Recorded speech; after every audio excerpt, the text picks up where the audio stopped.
We're really asking the question, what does it mean to be human? That's good, You man. know what I'm saying? Like, what does it actually mean to be human? Or should we even be human?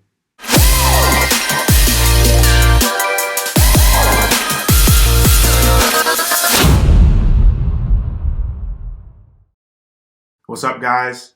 RLTKPHX Real Talk Phoenix podcast, episode 12. 12. Excited to be here with you, Jordan and John, hanging out. We've been kind of just thinking and processing through the talk that we did on racism a couple weeks ago. We had some comments back, which were cool. It was cool to interact with some of you guys about the conversation. Keep interacting with us, keep commenting, keep liking, keep subscribing. We're hoping that you're finding the content helpful and it's starting to help you process through and have conversations about things that are important, right? Like, this isn't just something that we do on this podcast or that we do in schools. This is like a way of life for us. Like, we're constantly having these conversations, constantly processing through what matters and why, and what is the truth. How can we get there? Why should we get there? We feel like it's important. And so as we were talking about the race conversation and just chewing on it, it became quite clear that maybe even a sub conversation to that is the issue of identity, right? Like, who are we? What makes us who we are? Why would we say that is what makes us who we are?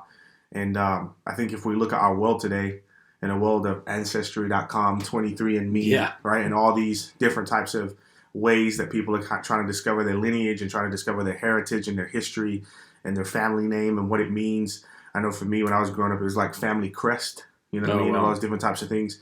It's like, in the UK, we're trying to discover who we are, right? And finding your family, what makes us who we are. And so as we start this conversation today, we wanted to start with the question, like, what is identity? What is it? And so I wanted to kind of frame the conversation, I guess, with a dictionary definition. And so that would be the condition or character as to who a person or what a thing is, the qualities, beliefs, etc., that distinguish or identify a person or a thing. So, makes sense. Maybe at the same time it doesn't make sense. Pretty academic. Right? And so, like, John, yeah, what is identity? Well, like we said, there's quite a few definitions, and when you just look up in the dictionary a definition, it's kind of hard to beat that one. Yeah. But when we're talking about the implications of our identity on how we live our lives, there's the parts of us that we inherit, like the family we're born into, the economic situation of that family, the geography of where that family comes from, race, things that are beyond our control. I would even say to some degree intellect. There are some people who are born that are just gifted in different ways, right? Intellectually, right? Yeah. Physically. There's people who are born and they're athletes. And so we do live in an equitable world, but nature itself is not equitable in how the cards have been kind of dealt out to every person. And so when you think about your identity, there's things that society might consider good or valuable and things that society considers not good or invaluable. Wow. And so there's those bits concerning your identity that are things that you inherit that you can't change or that are difficult to change. Yeah. Especially in the age that we live in now, where if you were born in one particular gender, you can change that. Sex assigned at birth, right? Things, exactly. But things that traditionally for since we've been taking history of time, right? Yeah. Things that have been considered unchangeable, now we're entering a new transhumanism era. Exactly. And then with technology getting to the place where we can essentially at some point in the not too distant future create a cybernetic human. Right. I know those guys talking about it. Yeah, I know. Right. And I know that's kind of way off in the distant future and sci-fi. Exactly. That's the kind of way I think about stuff. You know what I mean? But so, what is the question, right? Yeah. There are quite a few things that people don't like about themselves that they'd like to change. And so when we hit on issues of identity, what we're really talking about is those parts of you that you like, those parts of you that you don't like, and what you can do to change it. Because essentially, what does identity mean if you're not able to change it? Does that make sense? Yeah. So the implications of identity right now in the world that we live in is we're in a peculiar time in which we're trying to gain more control over it. Yes, exactly. The real question is, can we though? Yeah, that's a good question. Right? Huh. Yeah. I don't think it's going to stop though. I think people are going to keep pushing the envelope, trying to. We were talking about this on the ride over here, actually, about how one of the things that I have to prepare my kids for is the fact that people that they're engaging with online, they play lots of games. Yep. They interact with people that they've never seen physically in the real world, that they've only met online. Yep. And they're too naive at this point to understand that people are nefarious and might have ulterior motives. Exactly. Yep. And so kind of preparing them for that and things just kind of really makes this issue of identity become something that people are like, oh snap, I didn't realize it was that big of a deal right now. Yeah. But for me, I think it's one of the hugest societal implications right now. It's probably the largest question we're asking right now. And I mean, to broaden it a little bit, we're really asking the question, what does it mean to be human? That's good, man. You know what I'm saying? Like, what does it actually mean to be human? Or should we even be human? Yeah. Or should we be something else? It reminds me of that show. You know what I'm saying? It reminds me of that show, Messiah. We were watching this show on Netflix the other day, Messiah, and in this scene, there's clearly a boundary that's drawn between people who are of one ethnicity or nationality, and they're on the other side of the barbed wire. And they're in terrible circumstances. And the people on the other side, clearly they have their guns drawn. They're people in a position of power on their side of the border. But the one thing obviously missing from the narrative that comes full circle later on is, wait, aren't both of these people human? And yet one group of people is perfectly fine with the suffering of the others because they were able to draw a boundary between themselves. Yeah, an artificial sort of difference. An artificial thing that makes them something other than me. And in this one scene, this young man has gotten to the place where all of the people on his side are about to die. And so he strips himself naked and walks across the border. And it's like, look, if I'm anything, clearly you can see I'm just a human in need of help. That scene was so powerful to me because when you strip everything away, what is it that makes us the same? Our humanity. You know, it's profound. Like you were asking earlier, what does it mean to be a human? Like we live in such a weird time right now with boundaries and political parties, and I'm a Democrat, I'm a Republican, I'm a liberal, I'm a conservative, and like all of the mess going on right now, these issues of identity, these questions are like super. School I went to or didn't go to, my parents are or not, all those different types of things. And what my gender is or is not. And it makes you think about identity as a whole. In order for it to actually exist and work this way, there has to be some sort of standard or some sort of ultimate that we're looking to in order to determine that what we have is either enough or not enough, right? So like there has to be something I'm looking at to say I don't have that or I do have that. Wow. And that's what I'm looking to as I decide I want to change or I don't want to change, right? And then that's the standard that everybody else is judging me by. So that person has the thing and that person doesn't have the thing. Whatever the thing is. And whatever the thing is, right? And I think it varies. And so I think that kind of, I guess, ties us into our next kind of question that we wanted to hit on is like, what are Gen Zers putting their identity in? Like, where are they finding it, right? Like, what are they defining themselves by? And why do we think they're defining themselves by those things? Yeah. What do you think? Well, I mean, obviously, quite a bit of the data is showing us right now that, and you hit on this in one of the last podcasts about the distribution of truth and how people are borrowing truth from different sources today than they were in decades past. For instance, it used to be that whoever the expert was, people believed the expert. Pipeline, yeah. Right? The voice of the expert. And so we lived in much more of a culture that trusted in voices of authority, so to speak. Yeah. But we live now in a culture of fake news and don't trust anyone or anything and online reviews. I mean, you can get on a company that for years you thought was a great company and then people tell the truth, quote unquote, about what's really going on with that company. And so the trust that individuals have in institutions is fading. It's failing, in my opinion. Wow. And so the generation, the era that we're moving into with this generation is one of testimonial. What do my friends say about it? You know, what do other people say about it? It's predicated on experience. Right.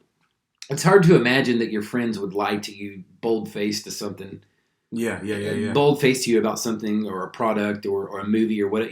Back in the day when you went and saw a movie before social media existed, you go back to school and be like, oh my gosh, did you guys see the new Wayne's World movie or whatever? And you'd basically describe the whole movie to your friends like you had that stuff memorized, right? Wow. And so now the way people do it is, they get on whatever their favorite social media app or digital platform and they riff on the movie that way. And that's how true. people hear Reviews. about it. Right. I mean, I don't even really watch movies unless it has a Think good about Rotten the Tomatoes. stuff you've gone to Rotten see Tomatoes, or do because your friends told you. Rotten Tomatoes review, I won't watch it. There you go. And like, even with like, I took my mom out. She loves hamburgers, and she left last week, Saturday. Went back to England. Yeah. But she was hanging out with us for a few months, and we wanted to take her to a good burger joint. And so I just got on Google and looked up burger joints from Google Maps and looked at the reviews. And were you let down? No, I was not. Exactly. Incredible. That's kind of the point, right? Right, yeah. But it was like, and I always look for maximum reviews. So like, I want 1,000 reviews, and I want, a 4 point something at 1,000 reviews. And it's that, and I'm like, okay, I'm going to take a chance on that. That ratio says that. It's probably a good chance that place is going to be good. Exactly. You know what I'm saying? But you get what I'm saying? I do. And so the illustration I would use as well, again, back to movies. Back in the day when people watched television, they watched Siskel and Ebert to tell them how great the movies were. Two guys. They watched two guys on TV that were supposed to be the experts. And then people would be like, those guys don't know anything about movies. And then lo and behold, like you said, Rotten Tomatoes comes up. And now we have thousands of people. Yep. And we trust that way more than two guys who are supposed to be experts. It's true. So the era of expertise, the era of people being paid because they know a bunch of stuff is gone. We live in the era of testimonial. Well, I think the last thing that stands... And that's where Gen Z is, because that was the original question. Right, is the education system in that regard. Oh, yeah. And who knows, that might change, right? I mean, I was listening to a podcast, I think it was this morning, you had played a bit of it, where one of the guys that we listened to was essentially saying, how silly is it going to be 10, 15 years from now when people look back and say, wow, these people paid hundreds of thousands of dollars for an education that they could have gotten off of watching YouTube videos.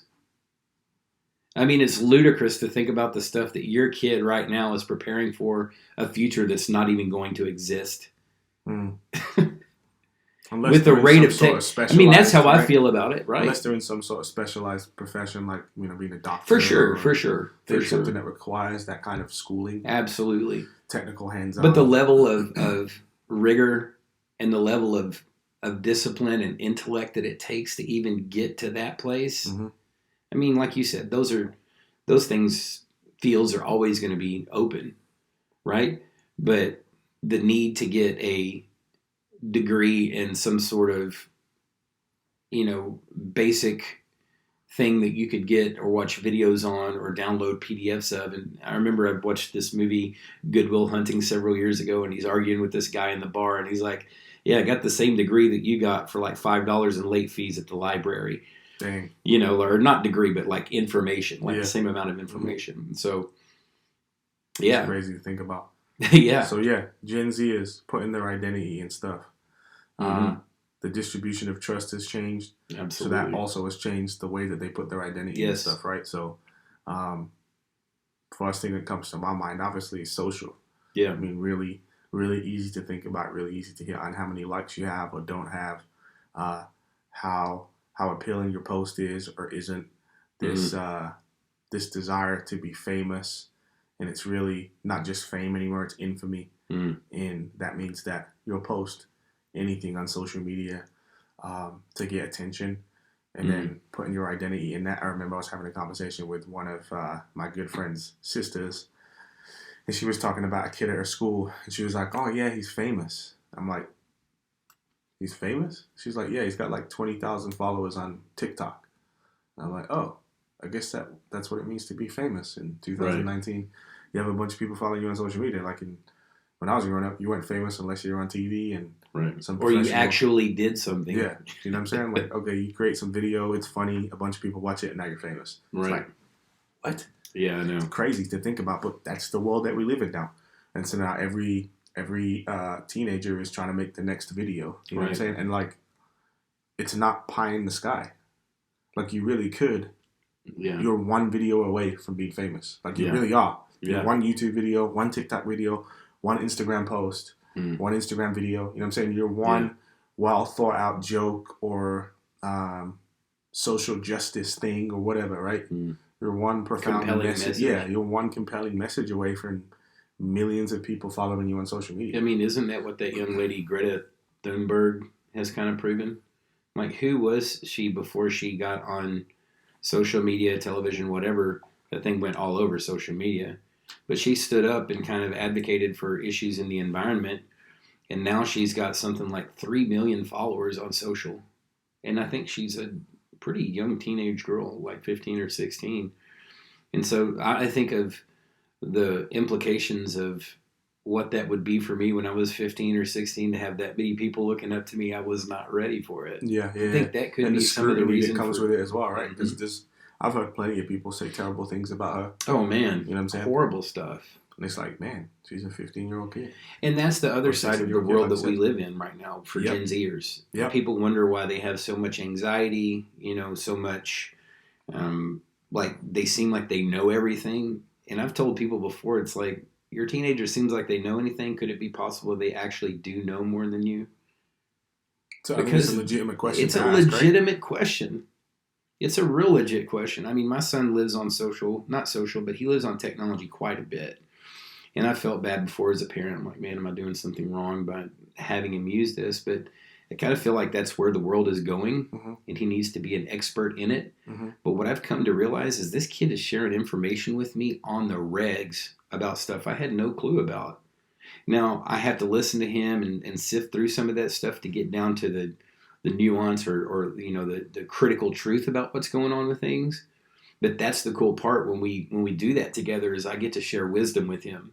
Yeah. He's sharing knowledge about the world or things going on in the world. But I get him how to navigate. Exactly. That's good, man.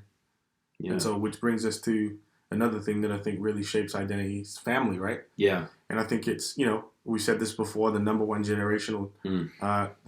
that shapes a generation is parenting, it's family, right? And so I think sometimes we underestimate this and we undervalue it. But I think like family can help shape a Gen Z's identity in a really positive way or a really negative way. Right. Let me hit on the negative for a moment. I think one of the things that can happen for us, especially when we have adverse circumstances as a child, right, as a young person, we can say, well, I got into this situation and this thing happened to me, and so I live my life in a way that says I'm never going to get into that situation again. Like we went without money. I'm never going to go without money again. Right. Somebody took advantage of me. I'm never going to be put in a situation where somebody can take advantage of me again. I'm never going to be like my parents. My parents got divorced, so I'm never going to get divorced, or I'm never going to get married. And so I think like we can almost put our identity in not being those things or being that thing. So I never had money, so now I'm going to be a millionaire or a billionaire, and I'm going to like live my whole life and shape my whole life around getting money. Right. You know what I'm saying? Or I'm going to shape my whole life around never being taken advantage of again, so now I become a boxer or an MMA fighter or whatever. Right. You know what I'm saying? And so I think sometimes we can look at our own stories as parents or as influencers, and then we can look at the stories of the Gen Zers that we're trying to influence in our life, and we can see how things that have happened to them in their past are shaping them in ways that perhaps they haven't begun to understand yet. Or maybe they have begun to understand, but they're not really seeing the far-reaching implications and how those things affect their relationships. Like I couldn't even imagine when I was younger that my dad leaving home and how that would affect how I am with my own wife today. You know what I'm saying? And the things I'm willing to do and the things I'm not willing to do. And we were just talking about, me in terms of how I discipline my son and how I see how that has been deeply affected by the way that my dad disciplined me. And so it's just interesting to see how family and parenting and all those different types of things that happen in that formational time in young people's lives, how it shapes them and how they live out of that consciously or unconsciously, right? And so family is a huge deal in terms of shaping identity, whether a Gen Z sees it or not. And they may not see it, but they're probably living out of it way more than they actually think that they are. You know what I'm saying? Yeah. I think another thing that's really shaping us, and when I'm talking about what things that are shaping us, I'm talking about culture, right? So like cultures like the things that we do, the things that we say, the things that we watch, what we're paying attention to, the things that we're wearing, the food that we're eating, like all of that stuff comes together and it makes culture, right? And so obviously we have a specific culture in the United States, and then it gets even more nuanced to varying by state and varying by city and town and this, you know what I'm saying, and neighborhood. Right. And so all those nuances play into the culture that's being created, depending on the variables that are at play. And so we're hitting on, you know, macro variables, but there's probably micro ones too if you took some time to sit and think about it and think about what are the things that are shaping you, what are the things that are shaping the Gen Zers in your life. I think a massive one, right, is sexuality. We've gotten this before. Pornification of culture, hookup culture, right? Yes. The reality that there's a sense of, I think it's like, it's almost, you're championed, you know what I'm saying, if you're engaging in sexual behavior. Yeah. And once again, if that's the standard that's been put up there, if I do this, then people are going to look to me, then I'm going to find my identity, look to that thing, mark myself by that thing, and then be, you know, loved by the people around me. Yeah. So I think sexuality is a huge one as well. And I think it ties back to this idea of this generation coming up wanting to be known. Yeah. Right? Wanting to stand out, be different from everybody else, have people look to them for better or for worse. Have people say that they're the thing, they're enough, you're what I'm trying to be like. And so I think as we look at our culture, I think as we look at our culture and we look at the things that we're identifying with or trying to identify ourselves with, those are a few things that come to mind for me right now. Yeah, what's interesting about, you had keyed in on how sexuality and things of a sexual nature have become, it seems, more important. I would attribute a lot of that as well to the rise of people's identity being fashioned by their social media presence, especially for young women. And the reason I say that is I've noticed this before, and you know, I've been using social media long enough that I would make a post on something and I noticed that, you know, no one would comment on it if it was a particularly thoughtful post. But then I'd have other friends who, let's say they're female, and they post a picture that's somewhat provocative. All right. I would notice that photo would get tons of comments and tons of likes. And I would always think, like, why is that? You know, like, it gets a lot of attention. It's because the physical things, attractive people get lots of attention, right? And what's crazy about social media is you can actually make yourself appear more attractive than you actually are. Yep. Which is really sad if you think about it. It's boiling people down to their most basic common characteristic, you know, your physical appearance. Isn't that the thing that social media and technology was supposed to break us free from, is being judged by something so superficial? Like your intellect, your ideas, your thoughts. It was supposed to be this great equalizer, and it's like, it turns out when you look on social media, we're all just attention whores. Dang. And we'll do whatever it takes to get that attention. And that's what's kind of, I mean, it's just wild. A megaphone. It's wild to me. It's just a megaphone. It is. It's just amplified. It's just amplified the reality of us searching for whatever it is that we're searching for. We're just searching for it even more now. We have this tool that gives us more access to it. Yeah. And the thing that's so dangerous about it right now is the way that some of these kids, teenagers, Gen Zers, are putting their bodies, their image, whatever you want to call it, out there for the whole world to see. Yeah. Yeah. You know, and there are bad people in this world. And I know that Gen Zers are not stupid. They know that. They're aware of that. But it's one thing that's common about being a teenager is you don't consider the risk of a thing when you do it. My wife has this story about how when she was a teenager, a bunch of her friends went out to some field for a party to cut class, and several people were in a vehicle that turned over, and several people died out of the back of that vehicle. And she was like, I could have been at that event. But something inside her told her not to go to it, right? Because it was dangerous. But what do teenagers like to do?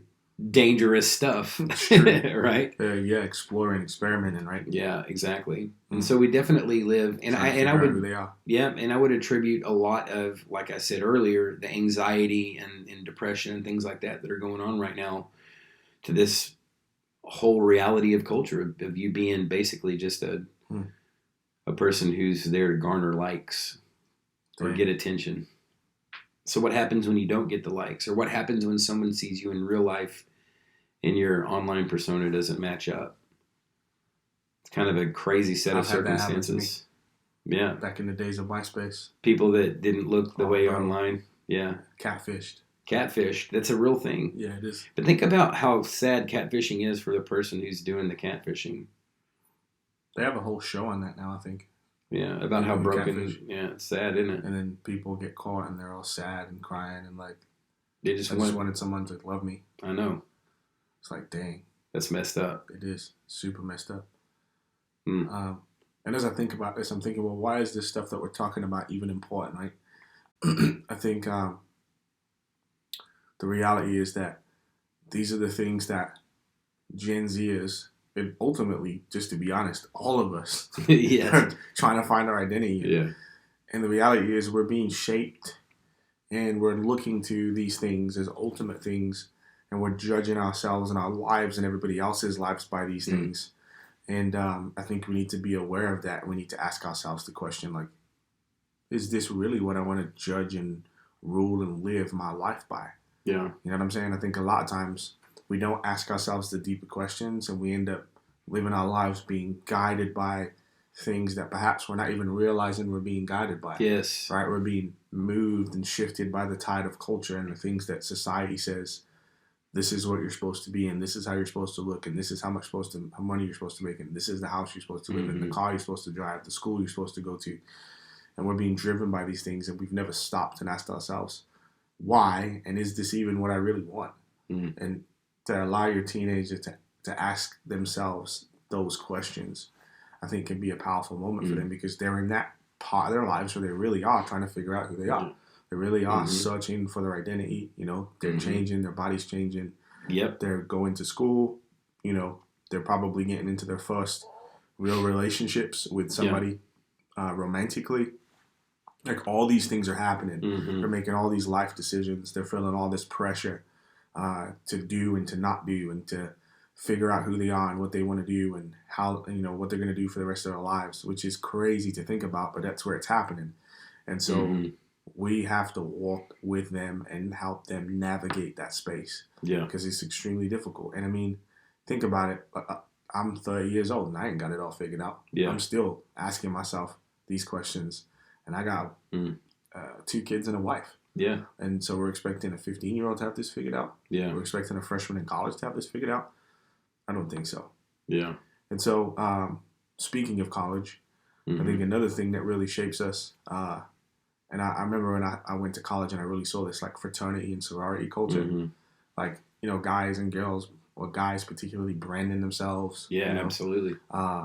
Being all in for their fraternity or sorority and whatever else, and all the hazing or different types of things that go on. And what is that really about? It's about wanting to be a part of something bigger than yourself, right? Yeah. It's about being a part of something that has history, and, you know, there's this house you live in and these people that you hang out with and build a relationship with around this thing, whatever that thing is, whatever your Greek life letters are, you know what I mean? And all the things that come with that, and then all the privileges that come with that when you graduate, right? Because you got all these people that are working in businesses and own companies that went to your fraternity or sorority, and so they'll hire you just because you're in the same fraternity or sorority. Exactly. And so, like, all the privileges and benefits that it affords you in society moving forward. So, like, as I look at it, I'm like, dang, these people are just searching for something to be a part of. They're searching for something to put their identity in. And it makes me think about sports teams as well. I mean, I did the same thing in college. You know what I'm saying? A huge part of my identity was that I was a college soccer player. You know what I'm saying? That's what everybody knew me by. That's what earned me respect on campus. That's what let you know, me get away with getting bad grades and teachers helping me out. You know what I'm saying? Like, all those types of things happened because I was on the college sports team. And so, as I think about that, you know, there was people who wanted to be a part of that. You know what I'm saying? There's people that judge themselves by that standard. It's the same thing with fraternities and the same thing with sororities. And ultimately, what we see is that people are grasping at something to identify themselves by, something to satisfy them, something to tell them that they're enough, and quench that sense of insecurity and doubt, fear about themselves. Yeah, that's on the inside of all of us. I think it's a little deeper than that, though. What I've come to observe, regarding why people identify. Obviously, it's easy to understand why a person identifies with their family members because that's the family that they raised up in. But what you're hitting on is something like being a part of a sports team, right? There's people who are they're a part of the sports team because they're talented enough to make the team, but then there's people who just come and watch. Like, what's that all about, right? And so the issue of identity is not even so much of you yourself becoming something different, but part of identity is also the aspect of being affiliated with something that can make you feel proud. That's good, man. And I think a lot of people feel, whether it concerns the families that they're born into, the financial situation, or the prosperity or poverty of their country, you know, the one thing that they can hold on to is we beat you in the World Cup. Yeah, but your country's infrastructure is falling apart. You know what I mean? Yeah. So, but it's this idea of identity and affiliating with something that can make you feel proud about yourself, even if for a moment, is a real thing. Like, people want to, there's all these things that can be messed up with you, but if you wear that Lamar Jackson jersey, you're now affiliated with success. You now got something to be proud of. That's crazy. Right? And so, and obviously for the people who are the players or for the leaders or the head honchos of the thing that you're trying to affiliate with, like, that's even more of an achievement, so to speak. Right? But I think when you think about it, there's a lot of reason for people in this world to feel a sense of shame. And if you can find that you're affiliated with something that makes you feel proud of yourself, you can quell that a little bit. And I think that's the reason for Gen Zers wanting to be popular online. Just for one moment, they want to feel proud of themselves. Dang. You know what I mean? They want to feel like they've got something to hang their hat on. Even if it's just being affiliated. Right. Dang. It's deep, isn't it? Yeah. And so the implications of identity, it's weird. Like, a person doesn't even actually have to become, the thing that they're idealizing. They can just identify with it. And affiliate with it. Yeah. Dang. It's crazy to think about.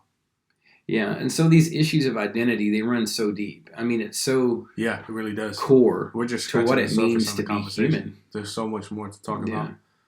But, we're only on a short podcast. So yeah. So how should parents, influencers, people that have impact and influence in a young person's life, Gen Zer in particular, how should they go about helping that person figure out, shape their identity? Yeah. What do you think? I'll just be real.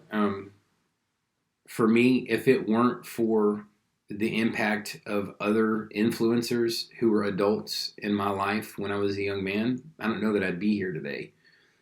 And the reason for that is when I was a teenager, my father was put into prison, and he was just completely removed from my life.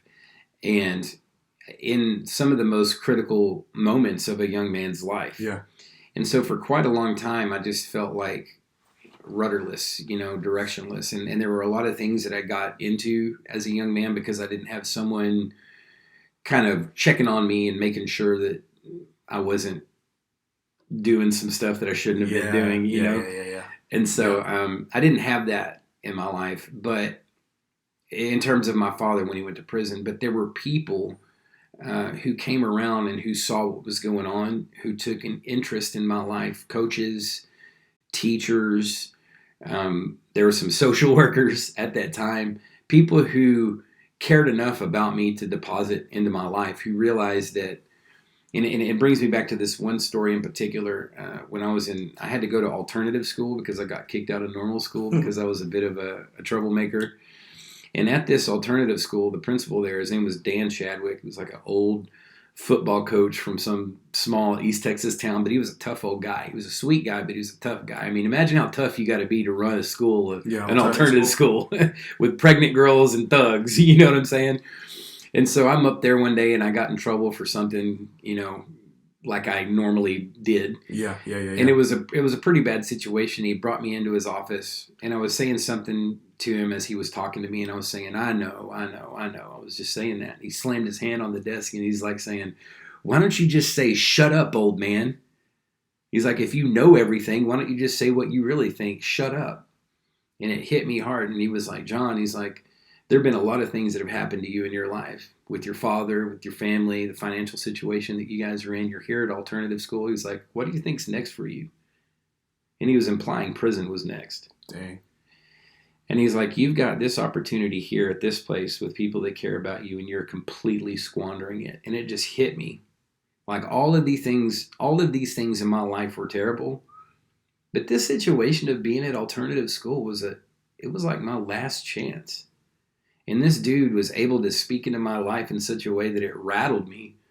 And it made me think, like, what is my identity? Who am I going to be? Am I going to be the guy who went to jail because his dad went to jail? Am I going to be the guy who, sells drugs and makes money that way? Am I going to be the guy who's a bully, who's the thug, who, has baby mamas everywhere? That was where my life was headed.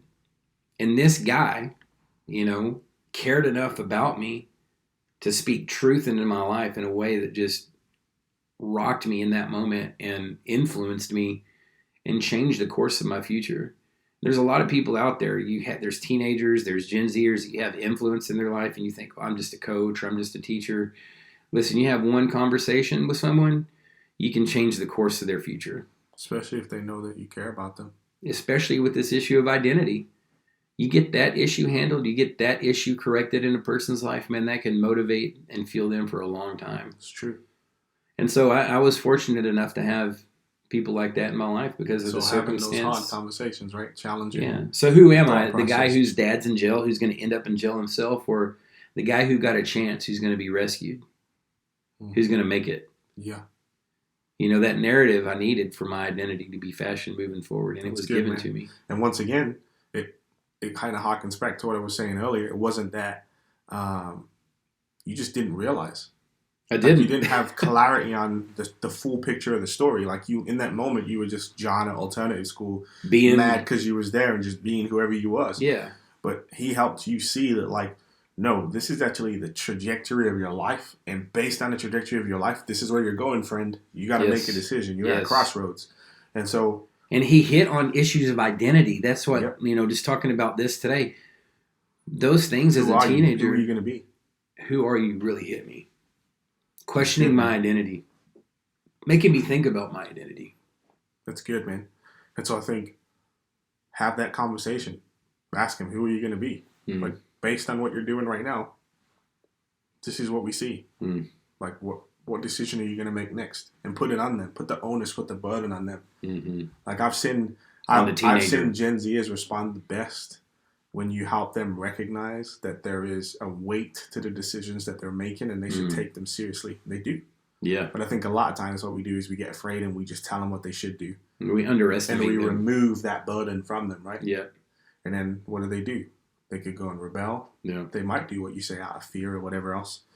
But it just depends. And then once again, obviously making sure you have that trust, that closeness, that connection so that you can actually say these things, right? Yeah, absolutely. Because if you don't have that, then you're behind the 8 ball, unfortunately. You know what I'm saying? Yeah. And then the truthful, powerful thing that you actually have to say that might change the course of their life might not hit the way it's supposed to because the relationship isn't as strong as it's supposed to be. Can I say one other thing? Just you saying that. When I was thinking about Mr. Chadwick and the conversation that he had with me, I realized that in that moment, he was frustrated with me. But there was a mix of, in his frustration, there was also like, he was almost in tears talking to me. And I had frustrated so many people in my life at that time. I was used to people being angry at me. I had never seen anyone weep over me. And when you see someone cry over you, it just hits you, man. It's like, yo, this person really cares about me. Like, I'm not just like doing something to annoy them. I'm hurting this person. And I'm hurting myself ultimately, but he was able to help me see that like my life was tragic. I didn't see it as that. I didn't see it as tragic. I just saw it as life, messed up life, or whatever, or normal. normal. Yours, right? Yeah. And he's obviously like, I didn't see much good inside of me, but he why would he be sad unless he thought I had potential? You know, and there were a number of other things that he said to me about what he thought of me, good things, positive things. But it was like, wow. It was almost like he believes in me more than I believe in myself. Dang. And it like kind of gave me an identity to live up to. If that makes sense. Yeah. To figure out what it is that he saw. And I think sometimes, you know, when it comes to telling the truth to teenagers, we feel like, well, let me tell you the truth about what you're doing. And there's a difference between telling people the truth about what they're doing and telling people the truth about what they are. Right? And so it's like, you are not defined by, your actions may explain who you are, but they don't define you. Does that make sense? Yes. And I think what we do was, especially with teenagers, you know, with Gen Zers, what we're saying is that they kind of get into these patterns, and when they misbehave or when they do things that we find inappropriate, we have conversations with them about the thing they did rather than the person they are. Why did you do that? Yeah. What is it in you that brought you to a place where you felt like you had to make that decision, right? Yeah, exactly. And then helping them work through that, because that's what's going to correct the behavior, right? Yeah, it's powerful, man. And so a few other things that we think you could do in terms of helping shape your teen's identity or helping shape a Gen Z's identity that you're connecting with, influencing.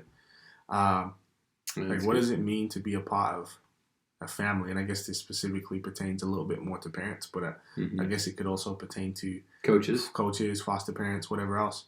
Like, what is the history of the family? Like, what makes your family your family? Are there inspirational figures in your family that have done inspirational things throughout history? You know, if you're immigrants, tell the story of how, the family members got here or wherever you got to. You know, if you were from another country, tell the stories of being from that other country. Because what you're doing then is you're connecting your teenager, you're connecting the Gen Z to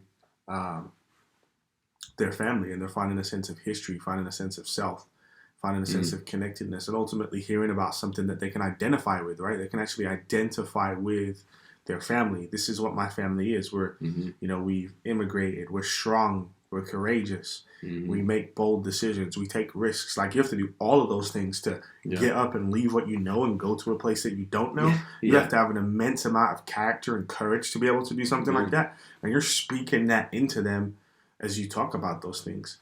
Or maybe there are like negative things in your past, in your family's past, right? But it's also important to know those things, because guess what? Those things could spring up in their life, and they could recognize, like, man, I don't want to make the decisions my uncle made and my dad made, and so on and so forth.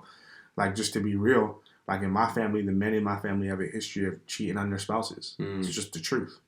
And so it's like, I know that, and I'm like, dang, I want to be extra careful, you know what I'm saying, to make sure that I'm not conditioned by that, or I'm not doing the same thing that other men in my family have done. You get what I'm saying? Absolutely. And it's not like that's a positive thing, but at the same time, knowing that and understanding that helps me understand, like, dang, all right, this is something that I should be aware of, and make sure I'm not putting myself in circumstances and situations where something like that could happen.